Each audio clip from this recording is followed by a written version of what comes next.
అందరూ బాగున్నారా? నేను బాగున్నా. Welcome back to my channel.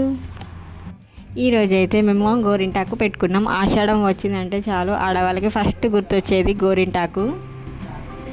గోరింటాకు చెట్టు నుండి తెంపి పెట్టుకోవడం అంటే ఒక హ్యాపీ మూమెంట్ అని చెప్పొచ్చు. ఇంకా మేమైతే అందరం కలిసి మా పెద్దమ్మ వాళ్ళ ఇంటికాడైతే పెట్టుకున్నాము. ఇంకా రోలుకైతే మంచిగా పసుపు పొట్టు పెట్టేసి మా అందరికి కూడా పసుపు పొట్టు ఇచ్చేసింది.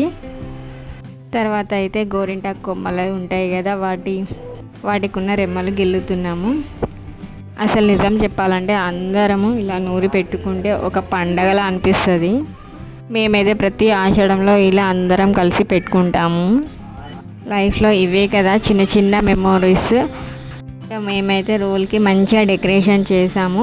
గోరింటాకు ఇప్పుడు ఇందులో వేసి నూరుతున్నాం అన్నమాట. ఇంకా తెలంగాణలో ఆషాఢం వచ్చిందంటే బోనాల పండుగ కూడా బాగా చేసుకుంటాం కదా. ఇంకా అన్వికైతే తానైతే రోల్ తీసుకొని నూరుతుంది. చిన్న చేతులతో భలే చేస్తుంది. నూరడం అయిపోయింది అనేసి అయితే వాళ్ళ అన్న అయితే గోరింటాకు పెట్టించుకుంటుంది.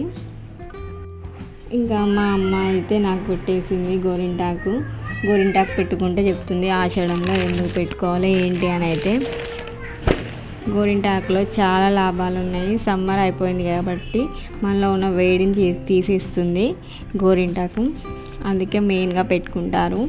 ఇంకా పెద్దవాళ్ళు అయితే పెళ్ళి కాని వాళ్ళకి గోరింటాకు పండితే మంచి మొగుడు వస్తాడు అని అంటారంట. కానీ ఇంకా పెళ్ళైన వాళ్ళకైతే మంచిగా ప్రేమిస్తారంట ఎర్రగా పండితే. ఇంకా నేనైతే ఒక 1/2 అవర్ ఉంచేసుకొని అయితే వాష్ చేసుకున్నాను. ఇంకా నా చేయికి అయితే చాలా బాగా పండింది.